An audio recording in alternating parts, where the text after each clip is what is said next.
అందరికీ నమస్కారం. BSc logs and కిచెన్కి స్వాగతం.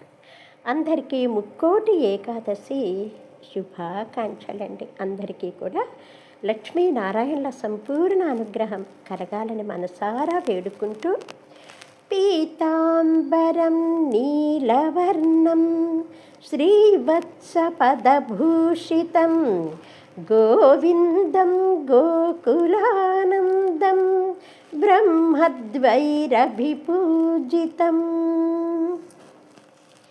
ఓం నమో నారాయణాయ. సంవత్సరంలో మనకి 24 ఏకాదశులు వస్తాయి కదండి. ఏకాదశి తిథి అంటే స్వామికి ఎంతో ఇష్టం అన్నమాట.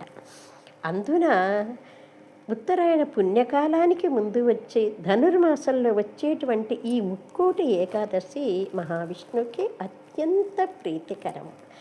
ఆనాడు స్వామికి ఇష్టంగా ఉపవాసం చేయటము, మహావిష్ణు సహస్రనామాలు చదువుకోవటము, చదవలేని వాళ్ళు శ్రీరామ రామ రామేతి రమే రామే మనోరమే సహస్రనామ తత్తుల్యం రామనామవరాననే అని 3 సార్లు స్మరించిన, అలాగే హరే కృష్ణ కృష్ణ కృష్ణ హరే హరే హరే రామ రామ రామ హరే హరే అని 3 సార్లు స్మరించిన, వినా వెంకటేశం ననాథో సదా వెంకటేశం స్మరామి హరే వెంకటేశ ప్రసీద ప్రియం వెంకటేశ ప్రయచ్చ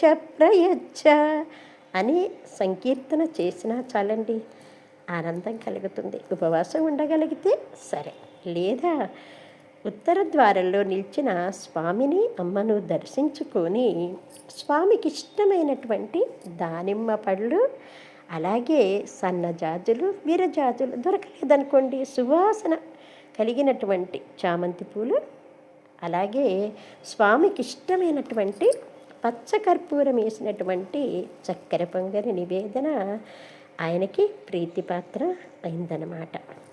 ఆనాడు వైకుంఠ ద్వారాలు తెరిచి ఉంటాయటండి. ముక్కోటి దేవతలు వచ్చి స్వామిని ఆరాధన చేస్తారట. కాబట్టి మన శక్తానుసారం స్వామిని ఆరాధన చేసి స్వామి అమ్మవారి యొక్క అనుగ్రహాన్ని మనము పొందుతామన్నమాట. అలాగేనండి, కృష్ణావతారంలో స్వామి ఏం చెప్పాడండి? శక్తానుసారం పత్రము పుష్పము తోయము సమర్పిస్తే చాలు స్వామి అనుగ్రహిస్తాడు. భక్తి మాత్రమే ప్రధానమండి.